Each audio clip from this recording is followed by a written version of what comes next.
Kanker hati itu adalah tumor ganas hati. Secara umum, kanker hati dibagi menjadi dua, yaitu penyebab primer dan penyebab sekunder. Yang primer adalah kanker yang berasal dari sel hati itu sendiri, yang dapat berupa karsinoma hepatoseluler, kolangiokarsinoma, angiosarkoma, hepatoblastoma, atau yang lain-lain. Sahabat sehat, saya Dr. Peter Saragi, saya seorang ahli penyakit dalam, konsultan di bidang penyakit saluran cerna dan hati. Hari ini saya akan berbicara mengenai suatu penyakit yang mungkin sudah banyak diderita oleh keluarga atau bahkan saudara sendiri, yaitu mengenai kanker tumor hati.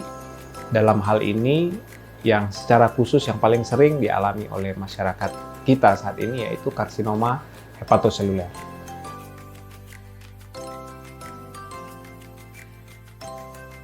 Kanker hati itu adalah tumor ganas hati.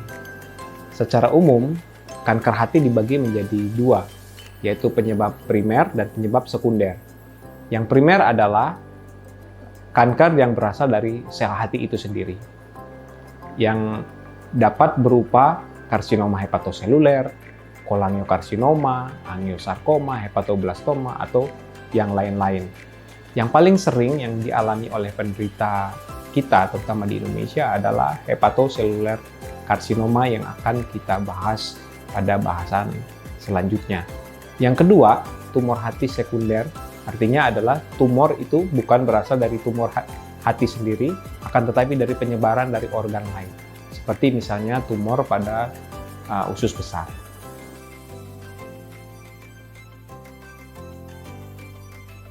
Seringkali pasien dengan hepatoseluler karsinoma atau yang kita sebut HCC tidak menunjukkan gejala pada tahap-tahap awal penyakitnya.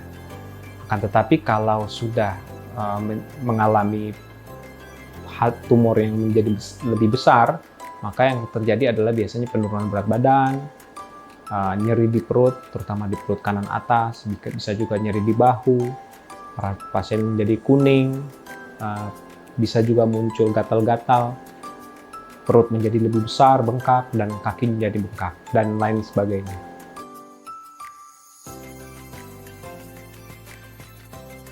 Beberapa penyebab dari karsinoma hepatoseluler adalah, yang pertama yang paling sering di kita adalah infeksi virus, terutama infeksi virus yang bersifat kronis, yaitu ada dua, yaitu hepatitis B dan hepatitis C. Yang paling sering adalah hepatitis B. Ketiga adalah sirosis hati. Sirosis hati ini adalah kelainan hati di mana terjadi kerusakan hati yang nyata, hatinya menjadi mengeras dan kehilangan fungsinya. Ketiga penyebab ini merupakan penyebab yang paling sering daripada penyebab dari karsinoma hepatoseluler.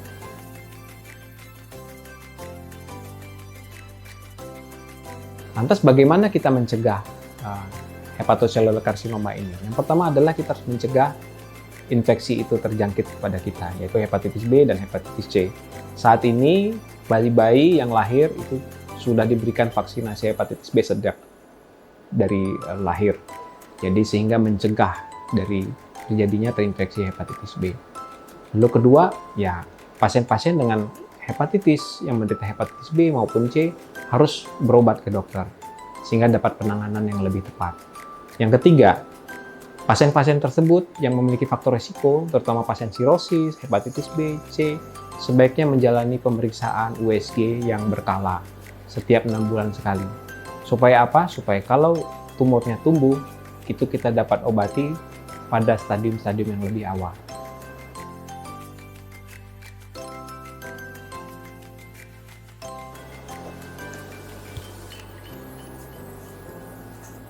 Untuk mendiagnosis karsinoma hepatoseluler, biasanya dokter akan melihat 3 hal. Yang pertama, adakah faktor risiko? Yang kedua, adakah petanda tumor yang positif? Yang ketiga, CT scan atau MRI yang positif. Umumnya kita tidak perlu melakukan biopsi bila kriteria-kriteria yang ada sesuai. Akan tetapi, bila hanya CT scan atau MRI-nya yang positif, wajib dilakukan pemeriksaan lebih lanjut. Seperti misalnya dilakukan biopsi hati, artinya diambil jaringan hatinya untuk melihat apakah tumor yang ada adalah jenis karsinoma hepatoseluler.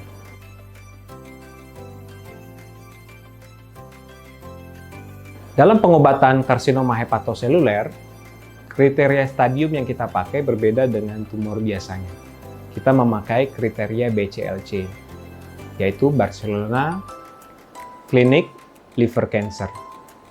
Biasanya pada stadium ini kita melihat ada beberapa hal. Kita tidak melihat hanya tumornya saja, tapi kita melihat juga fungsi hati. Yang kedua, kita melihat kondisi fisik pasien atau status performa. Baru kemudian ketiga kita melihat berapa jenis tumor, berapa jumlahnya, terus kemudian penyebarannya seperti apa. Fungsi hati ditentukan dari pemeriksaan baik laboratorium maupun pemeriksaan fisik dari dokter. Kita mengambil darah untuk memeriksa bilirubin total, albumin, lalu kemudian INR. Lalu dokter akan memeriksa apakah ada cairan dalam perut, lalu kemudian kelima, apakah ada gangguan kesadaran. Itu adalah yang dinamakan kriteria Child-Pugh. Kriteria Child-Pugh itu dibagi menjadi A, B, dan C.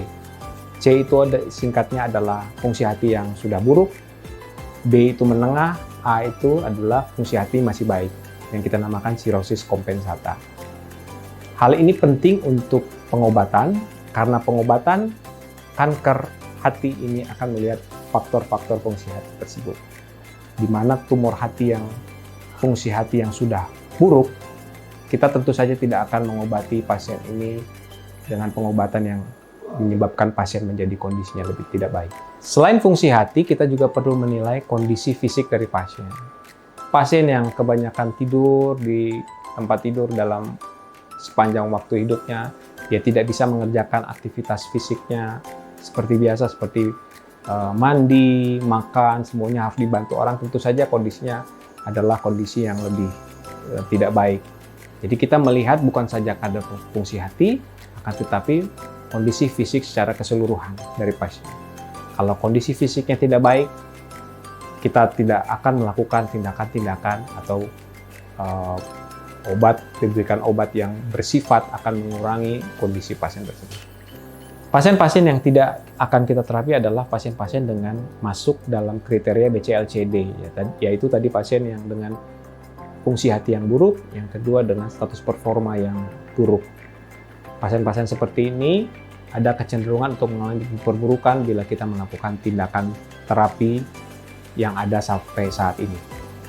Bila pasien dengan tumor yang masih kecil, yaitu masuk dalam ranah BCLC 0 atau A, yaitu artinya tumornya masih bisa kita lakukan banyak hal. Kita lakukan, kalau bisa dilakukan operasi, kita akan melakukan operasi.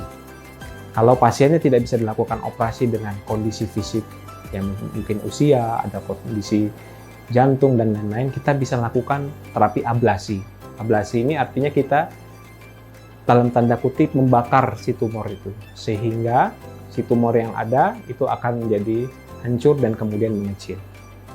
Bila kondisi tumornya sudah sedikit membesar, akan tetapi masih bisa dilakukan penanganan lebih lanjut, maka kita masuk ke dalam pemberian terapi yang dinamakan TACE, yaitu transarterial chemoembolisasi. Singkatnya, TACE itu adalah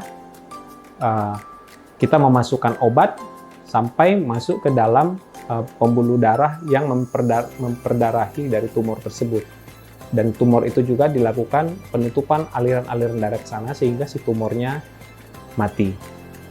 Jika tidak bisa dilakukan TACE, maka kita lanjut kepada pemberian obat-obatan. Biasanya kita berikan obat dalam bentuk terapi target, yaitu yang kita kenal sorafenib, lenvatinib, lalu kemudian imunoterapi. Yang saat ini sudah ada di BPJS itu adalah lenvatinib. Tentu saja ini ada kriteria-kriteria tertentu yang harus dipenuhi oleh pasien supaya pasien mendapatkan manfaat terapi yang lebih baik. Yang kita sebut terapi kuratif artinya bersifat penyembuhan itu adalah yang masuk dalam BCLC 0 dan H tadi, yaitu operasi dan ablasi. Bila pasien sudah masuk dalam kriteria BCLC-B, bahkan sampai D, itu masuk dalam kriteria terapi yang bersifat paliatif. Bila pasien masuk dalam stadium yang rendah, angka kesintasan atau angka ketahanan hidup, artinya angka harapan hidupnya menjadi lebih baik. Pasien dapat hidup lebih lama. Akan tetapi bila tumornya sudah demikian besar, sudah terjadi penyebaran, bahkan dalam kondisi fisik yang buruk, maka tumor ini akan lebih sulit kita atasi. Oleh karena itu, penting untuk kita mengetahui semua ini, supaya kalau kita menemukan pasien, kalau kita menemukan keluarga yang ada gejala-gejala tersebut atau ada faktor risiko karsinoma hepatoseluler, dapat segera diatasi, sehingga pengobatan karsinoma hepatoseluler ini akan menjadi lebih baik.